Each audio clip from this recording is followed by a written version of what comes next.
Sourdough Sam. No, Sourdeath Sam. Sourdeath Sam. Sourdeath Sam. Sourdeath Sam. Disrespect to Sourdeath Sam will not continue.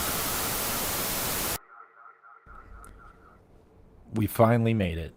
We are here with another white guy with a camera and a microphone, and I am thrilled to add a little something different to the mix of content creators. My name is Sourdeath Sam. I am really excited to try out this format. It's the first time going live for me, but it is not the first time in front of a camera. So excited to get some feedback. Excited to see, how you guys are feeling about it, and yeah, feeling good. First and foremost, let me just kind of give some context as far as who I am and who I'm not. If you're looking for breaking down the tape analysis, there are for that. I would point to Rich Madrid. He has a Substack that's incredible. If you subscribe to it, just really, really rich in detailed explanations with respect to how not only the offense operates, but even some really nice insight into the defense. But what I am, a lifelong Bay Area native. I've spent a ton of time loving this team to death, and I pay attention like a hawk if it's a restaurant, if I'm being honest. In a lot of ways, this is my opportunity to sort of introduce myself to you guys and also introduce myself to the format, the technology, etc. So with all that being said, let's get to share his thoughts about Grant Cohn and the general state of the content creator. Look, I understand where he's coming from, but I think it was a little much.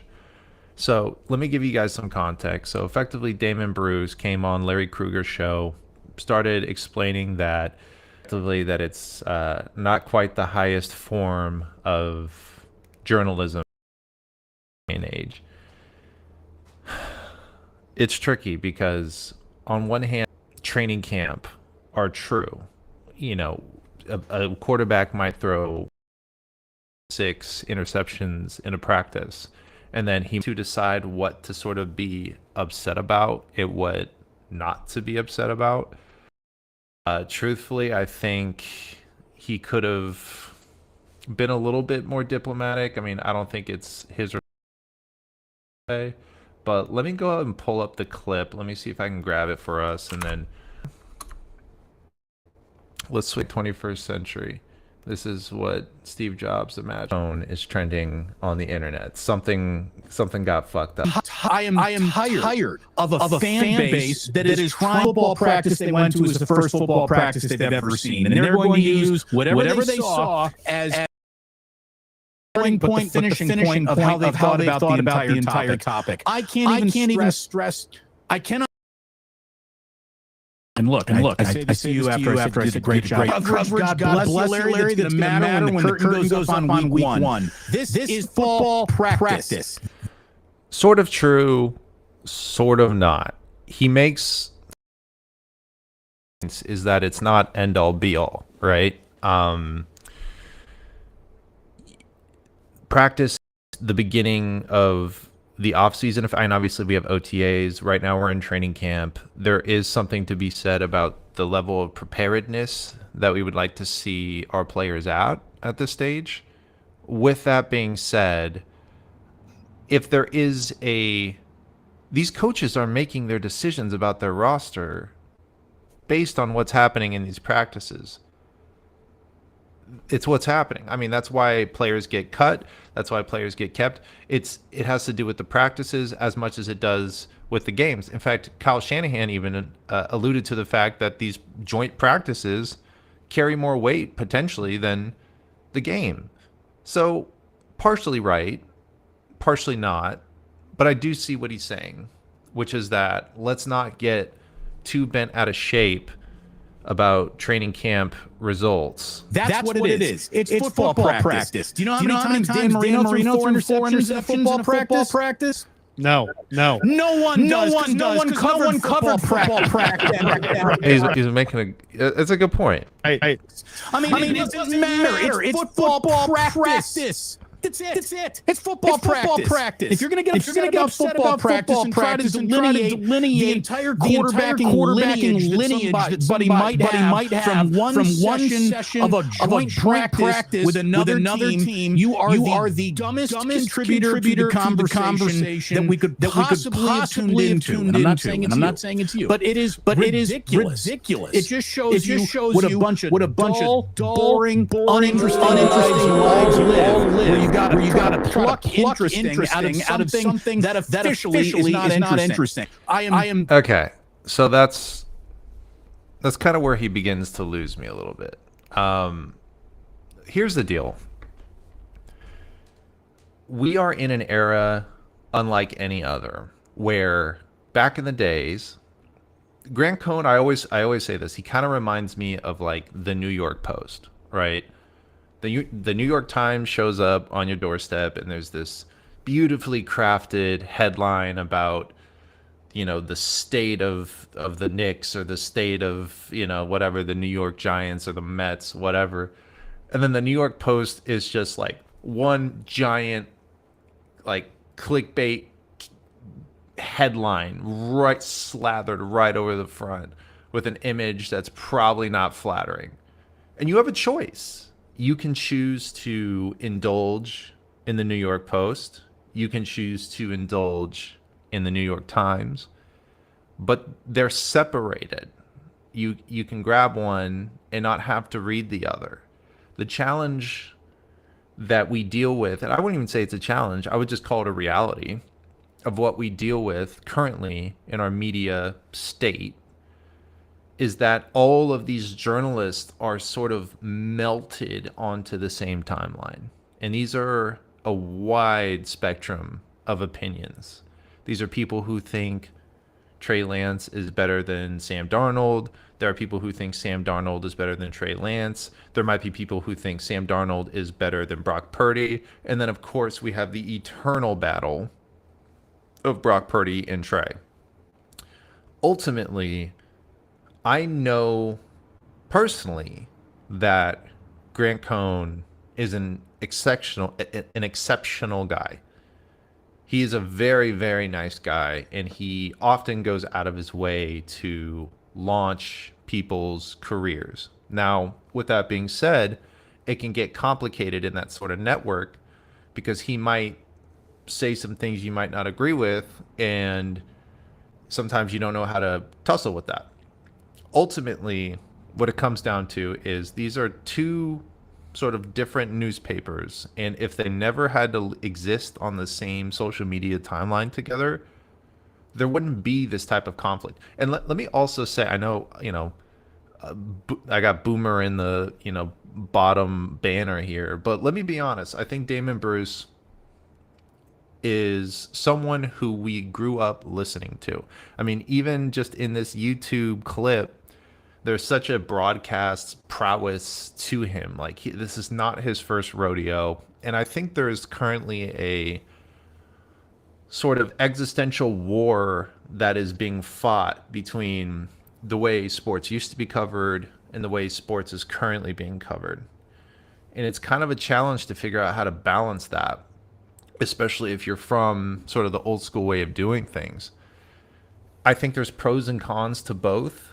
You know, there are sometimes, you know, I would call it a little bit sensationalist headlines or journalism blogging that comes out about the team, where I kind of roll my eyes and move on past it. But the truth is that there's also times where that source of journalism, that sort of non-traditional source of journalism, has led me to conclusions that ended up being correct before other people got there. You know, I'll give credit to Grant Cohn for when I was reading him years ago, for giving me the hard truth about NaVorro Bowman, who I loved to death. I still love to this day. It was through him that I was really discovering that he is not the person he used to be, and we might need to let him go. And that was something I wasn't ready to hear per se as a fan. And this stuff comes up all the time. I mean, these sports is really personal to people. Not everyone has a life that is ideal and perfect and great. And so sometimes sports fills a void and a happiness. How should I say? It fulfills a level of happiness that many things in people's lives can't. And so when journalists will say things about players that may hurt to hear, the response can sometimes be strong. And so it's important to consider that. I respect Damon Bruce's opinion. I think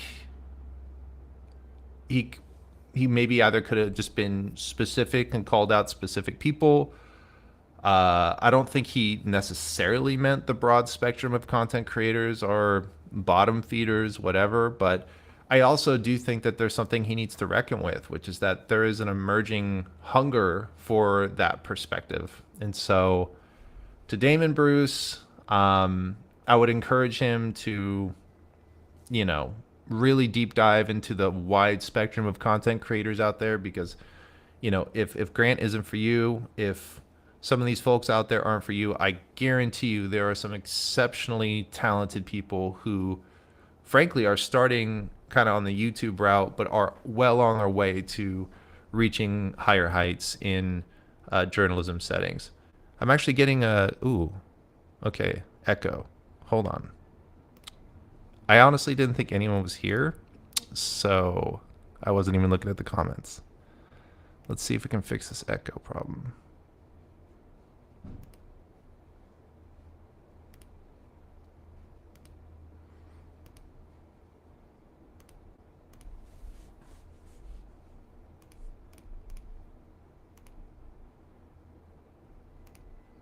Is this better? Check. Anyone in the house? Guess we'll find out the hard way. Moving on. So, we have a showdown on our hands, and this issue is important for me to talk about because this is my first time being able to talk about it. I've never had the opportunity to have a microphone and talk about Trey Lance and Sam Darnold, and the power is coursing through my veins. But the bad news is that I really don't have anything sensationalist to say. I think where my perspective lies on this issue is that the best players will emerge. And I think it's okay to be willing to accept the results of however this goes. Because we have gone through a lot of trauma as 49ers fans when it comes to the quarterback. We got Jimmy, he wowed us. Then we weren't sure, but the team was in love. And then we drafted Trey. It made things feel awkward, but we believed in the kid, and then the kid got hurt. You know the story. It's a complicated, tangled web that we have on our hands. When it comes to Trey Lance and Sam Darnold, these are two fundamentally different players. We want the player with the most tools to succeed the most. That makes sense. What's important to keep in mind is that at the end of the day, Kyle Shanahan needs to make sure that this offense that is so masterfully designed that it effectively designated its own podcast to cover it recently.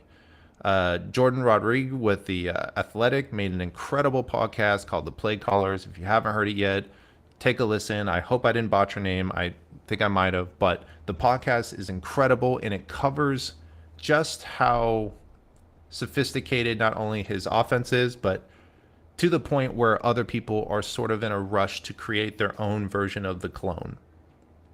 He made the OG Kush, and everyone's trying to make the clone of it.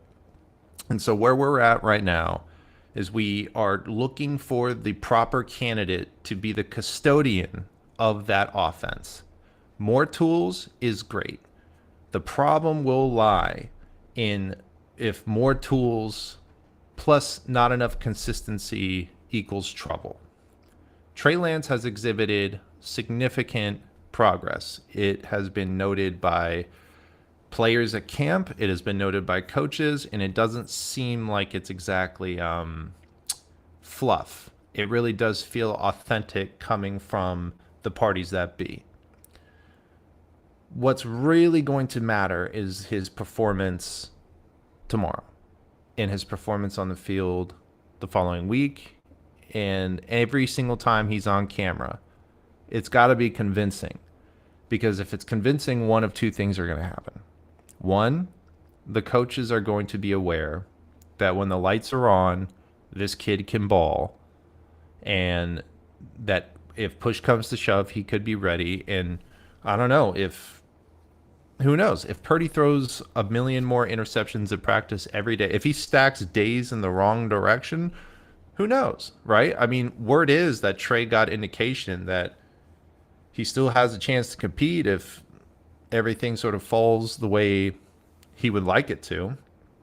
But with Sam Darnold, it's kind of an interesting factor. Personally, I was never a huge Sam Darnold enthusiast. You can look on my timeline and search Sam Darnold. You'll learn how I feel about it, or felt about it. But ultimately, what started surprising me was Frank Gore giving his endorsement. Now, obviously, the brain trust at 49ers revere Frank Gore's mind.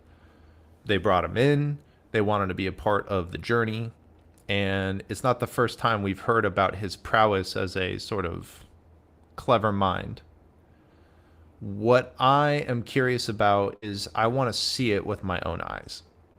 We have our first preseason game tomorrow, and we will get probably the better half of a half, hopefully, to see them both perform.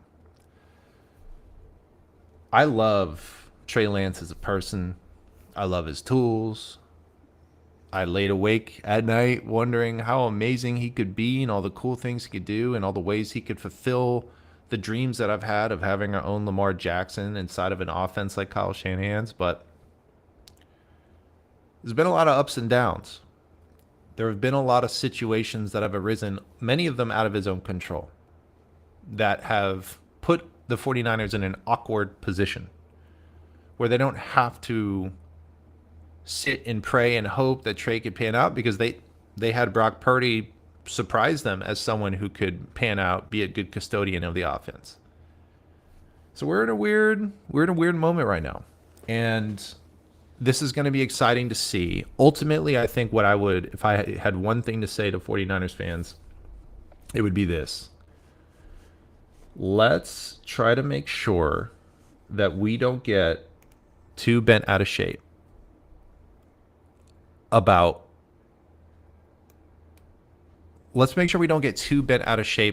competing these quarterbacks against each other on the same fucking team.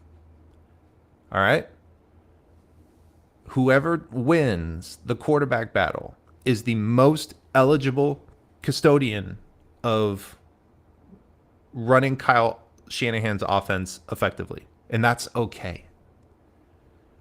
We hope that at minimum, if it is Brock Purdy, and unless something changes, it is Brock Purdy, that either we keep Trey Lance or we get an offer too good to be true in exchange for him. The other sour truth is this. We're not going to get the offer that Trey Lance enthusiasts would want. And personally, I would just rather keep him, because I have too much PTSD, and I'm sick of wondering what life is going to be like with a QB4 in an NFC Championship game. I don't want to do it. One other topic I want to talk about. Look, this is kind of a warm. We're just kind of vibing. All right, we're just vibing.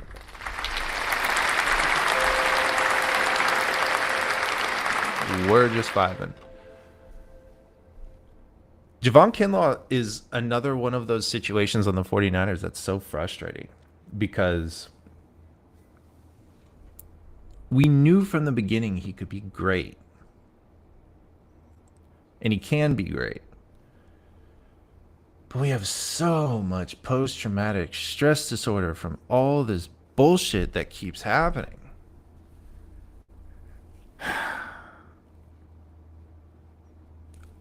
I'm optimistic that he will be more healthy than not, but I'm also delusional. So I don't know how that really adds up. I really do believe that he can be a stellar performer. All of the reports coming out of training camp were like, hey, we are seeing what we always thought we were going to see. Javon Kinlaw being just a savage on the defensive line. The thing that we all are saying in our head that we're all afraid to say is like, for how long? I personally am going to take an oath of optimism.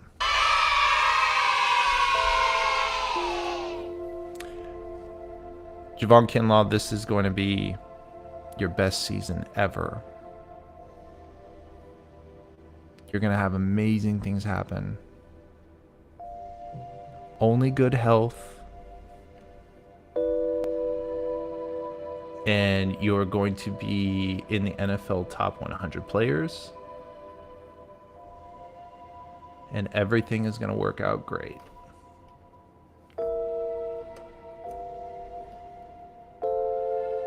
Yeah.